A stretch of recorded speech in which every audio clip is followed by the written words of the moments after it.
Hello, hello! Welcome to Preserving Home, where we learn to preserve food in flavorful, creative, sustainable, and healthy ways in the home kitchen. I'm your home kitchen hostess, Laura, and today we are going to lacto-ferment carrots. Ooh, aren't these pretty? Alright, so we have these gorgeous carrots, and these are multicolor. We even have some purple ones. Isn't that nice? Haven't tried them yet, so hopefully they are tasty. First thing I'm going to do is give them a little rinse. We have all these gorgeous fronds, these green things, and they are edible. If you wanted to do something else with those, sometimes if you were really creative, you could take these, wash them up, cook them. They might be a little, woody, so I would suggest maybe blending them up. But for now, we're just gonna set those aside. I'm gonna just cut those off. Maybe we'll do something with those later. But for now, they're gonna go over here. It's always nice to have like a little container or something, throw the compost in, throw the unnecessary things in.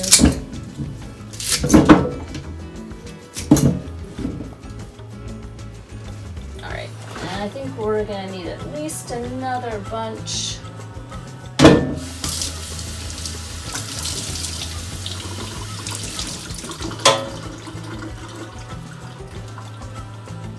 So get that cut off there. As you can see, I have a lot of carrots. And we'll do, oh, look at that nice big one there.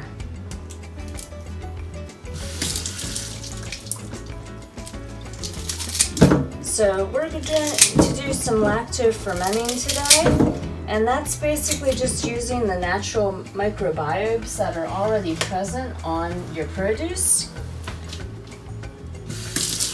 to preserve the vegetables using salt. So we're going to give these carrots a little rinse, clean them up, and then we will be getting them cut up for our preservation method today.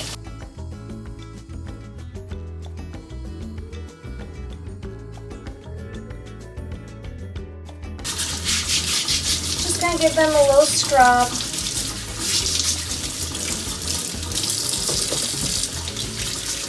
And if you want to, you could peel them. I'm not a big fan of peeling, just because it's going to eat up some of my time, and we're all a little bit limited on the amount of time we have nowadays. So I like to keep it simple, and plus, by not peeling them, I'm leaving more of those little good lactobacillus microbes on the skin of these carrots to hopefully give our ferment a little boost. But you could peel them if you wanted, and the only benefit to peeling them, your end result is going to be a little bit less bitter. Sometimes the peel can add a little bit of bitterness to the vegetable.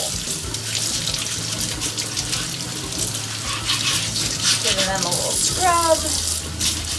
Nice pretty yellow carrots. And if you're a home gardener and you're growing your own carrots, don't want to harvest them too early, because it's actually once they have a little kiss of frost, that they will actually get a little sweeter for you.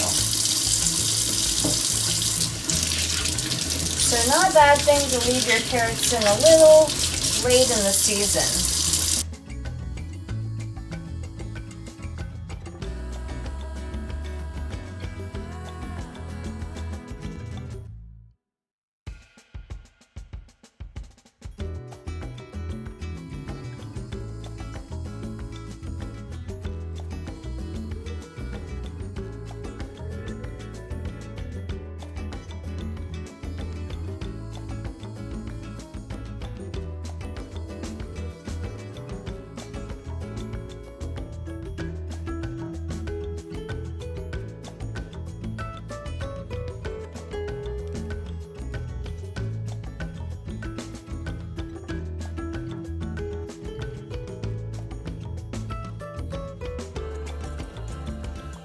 The other thing you might want to have on hand when you are getting ready to do brine pickling or lacto-fermenting or salt pickling, goes by many names, is have some cabbage leaves on hand. Any leaf from the brassica family will work just fine. Cabbage leaves work really great if you have if you grow grapes on your property and you have some grape leaves. Grape leaves are really good too. But for today, we're going to use these cabbage leaves, and I'll show you a method that's super easy of using these as your what's called the primary follower, and that's just the thing that's going to go in the ferment that's going to keep your stuff from coming up out of the brine. If it's under the brine, all is fine. Remember that. So I'm going to give these a little rinse as well.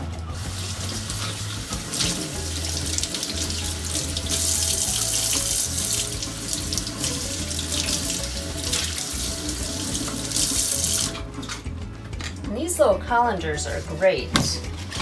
So they slide out and everything can kind of just drain in there. Give it a little rinse.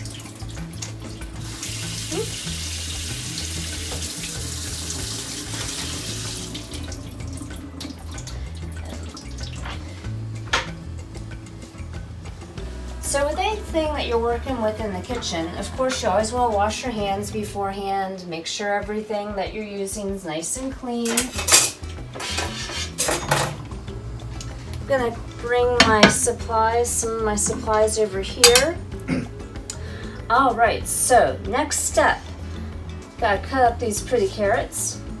And I'm just gonna have a little container here to put my trimmings in because we don't want all the junk up here.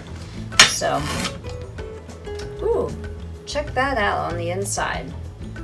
It's yellow.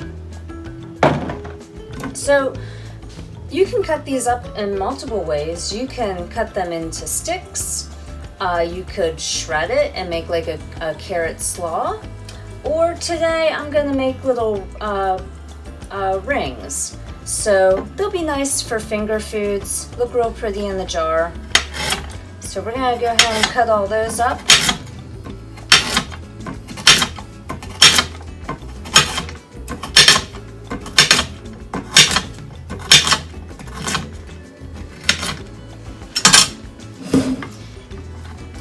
I like to use these glass mason jars for my ferments, just especially for small batches. There's lots of other jars you can use, crocks, ceramic ones. You want to make sure though that you don't use anything that's going to leach any metals, so no aluminum, no cast iron. It's okay to use, of course, like metal when you're cutting things up, but for storage, as this will be acidic,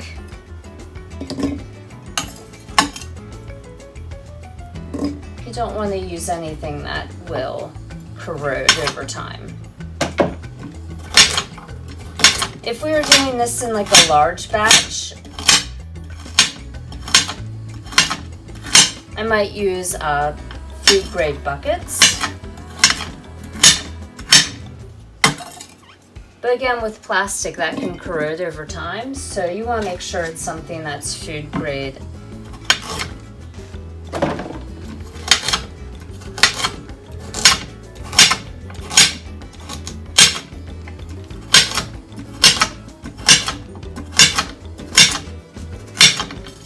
And you want to make sure all the pieces are about the same size so that they will cook, quote unquote, at about the same rate.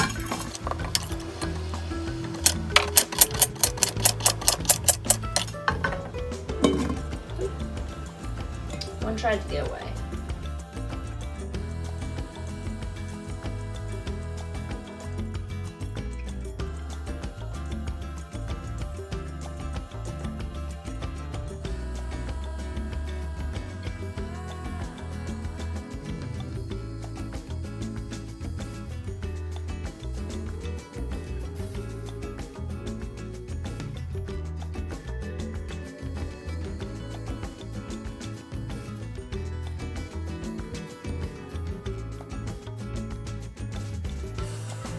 so we have all these beautiful carrots cut up now, and there's actually enough to fill 2 jars. I'm just gonna focus on this one for now. See on the inside? Beautiful. Have a couple carrots left over, so might do something extra with those, maybe cook them later, maybe snack on them. We'll see how they taste. So I have my jar ready. I have my vegetable all cut up. You want to make sure that it's kind of, shaken down a little bit. So with this method of lacto-fermenting, which is could be categorized as brine pickling, we are going to take some brine, and all it is for whole sliced or cut up vegetables, you're going to do a gallon of water to a 1/2 cup of salt. Just some caveats though. Your salt should be non-iodinized. You could use sea salt, you could use Himalayan salt, you could just use the regular salt from the store, the table salt that's non-iodinized, just because you don't want the iodine to keep any of the good probiotics and bacteria at bay. The other thing in regards to the water is you don't want to use public water, just for the simple fact that I know when I lived at a place where there was public water, they tend to use some things like chlorine in the water, and that's going to also kill off your good bacteria that are going to cause this to ferment. So you can use things like store-bought distilled water or store-bought spring water. I'm fortunate enough here to live where it's well water, so we're going to use well water that's been put into this gallon jug, and I've already added my 1/2 cup of salt to this. Just give that a little shake. If for some reason you didn't want to make a whole gallon of it, or however much you thought you would need, we could simply add about, for this size jar, which is 8 cups or 64 ounces mason jar, you could add about 2 tablespoons of salt, give or take. You always want to taste test things, make sure it's not too salty, less salty, and make sure that the flavor is there, because that's what it's all about. It's all about the flavor.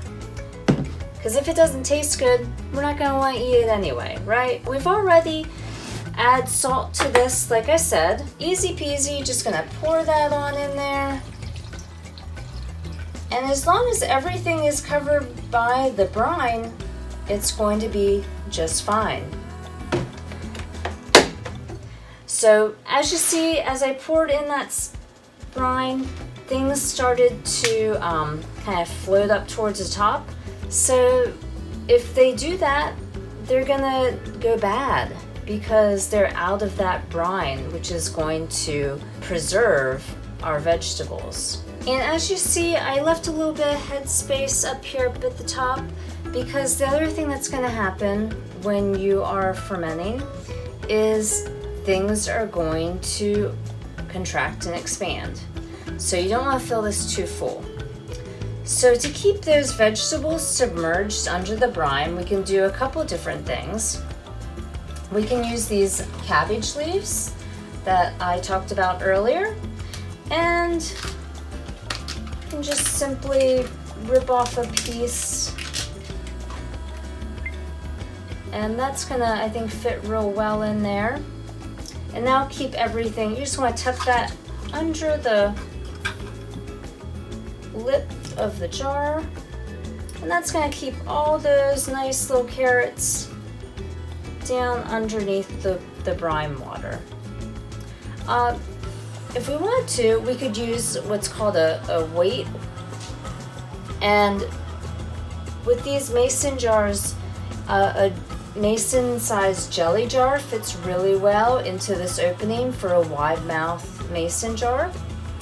Some other things again, you don't want to use anything that's going to be a corrosive material. So I have some old baby jars on hand or some shot glasses, just plain old glass. And I'm just going to plop that in there, and that's going to just help to keep the primary follower in place and not allow anything to pop up out of the brine. So we could kind of stop there. If we wanted to, we could add some spices. Actually, probably wanted to add those before we added the primary follower and the weight. But for this particular jar, we're just gonna do as is. Just because we don't want anything flying into the jar, we don't want dirt or any dust to get in there. You can simply cover it with a paper towel secured with a rubber band, or we can do something like an airlock, where you would take one of these airlock seals and place that on here. Just simply screw that in place. And what that's going to allow me to do, it comes with this nifty little gadget, and that's just gonna suck all the extra air out of there. Because our lactobacillus microbes are anaerobic, so we want to get rid of all the oxygen that we can, and of course anything that's under the level of the water is going to be anaerobic. That's why if your vegetables pop up out of the water, they aren't going to be good anymore. So this one's pretty much good to go. We'll set them aside. And you know, this one, I think we might add some ginger to that. Add a scoop or two of ginger, add some brine. We'll put on our little covering, and we're gonna wait a few weeks. So as we're waiting, you wanna set your jar in something or on a plate, because as these vegetables soak up the brine, they're gonna expand, and that's gonna push all the contents of the jar up and out, so it might overflow. Some other things you might see, it might be a little bit bubbly, it might have a little bit of a funky smell. Not a bad smell. If anything's ever putrid or tastes disgusting or smells really bad, not good. You want to, at that point, toss it. Don't try to save it. If your nose tells you it's bad, if your taste buds tell you it's bad, it's probably bad. So I actually already made some of these nice pickled carrots a few weeks ago. So we're gonna do a little bit of taste testing. Open up our jars, see how they did, and go from there. Why don't you join me? So we have fermented our carrots. They've been sitting for, you want to taste test them pretty regularly, make sure they're doing okay, because flavor is going to be one of your primary tools of deciding whether or not your ferment is done. It's going to taste a little bit sour, they're not going to be quite as crisp anymore, and this water that's in the jar, the brine, is going to start to get a little bit cloudy. So at least, give it 3 to 5 days, taste test. It might need a little bit longer, might need just depends on if your location is warm or cool. Warmer locations, it's going to speed up the process. Cooler locations, going to slow it down. These are actually going for a little bit too long, but they're still fine. That fermenting is just still taking place. So I think it's been about 2 weeks for the one, maybe 2.5 for the other. Some pretty yellow carrots that weren't super sweet. So I decided, what can I do with these to make them a little bit more flavorful? So this one on the right is just carrots and salt. So nice little snack. This one on the left, we actually added some ginger and some fennel seeds to this one to give it a little bit more of a flavor. May even get creative and make some carrot cake from this one. Been eyeballing some of those recipes. So with sweeter vegetables such as carrots, sweet equals sugar, and sugar can attract the growth of things like yeast, specifically calm yeast. So I wouldn't be surprised if we have a little bit of yeast here up at the top. Fermenting is not for the faint of heart. So let's take a look here. And these little, for these particular jars, I use these airlock lids. Places like the Perfect Pickler use these, and they're kind of nice because you could just take a mason jar ring, and it had this little silicone seal up on the top, has a little nipple in it, and it allows gases to escape. If excess liquid flows up that far, it will allow that to escape, and it allows, keeps everything sealed up. No dirt, bugs, etc. are gonna get into your food. So we'll just take this off, and actually, surprisingly, I don't know how many of y'all want to see this, but this is what it looks like on the top. There's a little bit of bubbliness, and thankfully no yeasties here. So we are going to go ahead and pull out this weight, and then there's some fennel seeds hanging out in there. I wouldn't suggest eating anything that may have been above the brine again, so we'll just stick you over there to clean up. And for this particular ferment, we used a broccoli leaf.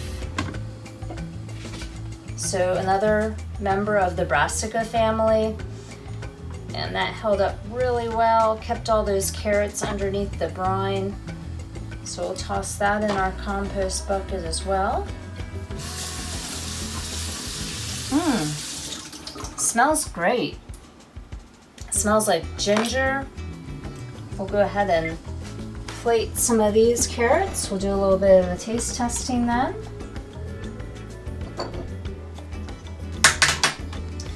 All right, so that's carrot jar number 1. And then this is my second jar of carrots. That was just the salt. Go ahead, do the same thing. Oh, yay. No yeasties here either. So we'll take our weight out and our primary follower of the broccoli leaves. And we'll stick a couple in a little dish here for us to try. Now, this one was in the weight, and you see how like the color is a little bit off with that. It's a little bit brown, maybe a little bit squishy. I think it may have escaped and gone up into and been exposed to air. So I'm gonna say that this piece isn't any good anymore, especially when compared to that nice bright yellow color of all the carrots that were underneath the brine. So we're gonna toss that one as well. So now that these are done, we can do some taste testing. And these jars can be stored in the fridge. You can just pop a mason jar lid on there, or you can break them down and put them in smaller mason jars to store. The fridge is gonna slow your fermenting down. It's not gonna stop it, but it's gonna slow it down significantly. So it will store anywhere from 6 to 12 months in your refrigerator. The other thing that we can do just to kind of test whether or not these are done, I have a pH tester, and anything below the level of 4.6 pH is going to be good. And we're about 3.5 for that jar, and that one's about 3.5 as well. Let's taste test these. This was the ginger one.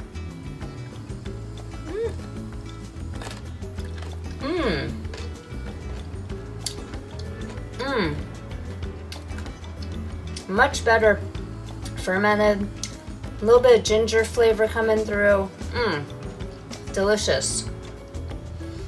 And then this one, it was just the plain salt. So we'll test that out. Nice little carrot pickle. Still very good, but the one with the ginger has excellent flavor. And that's the beautiful thing about fermenting and preserving food. Each time it's going to be a little bit different depending on the season, depending on the produce, depending on the time, depending on what was in the air that day.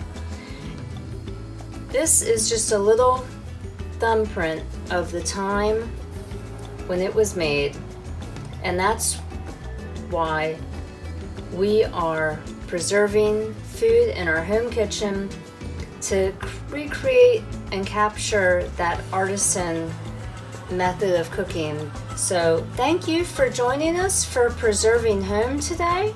If you liked today's video, hit the like button, hit the subscribe button, turn on your notifications, and please in the comments leave your questions, leave your ideas for future videos. Bye-bye.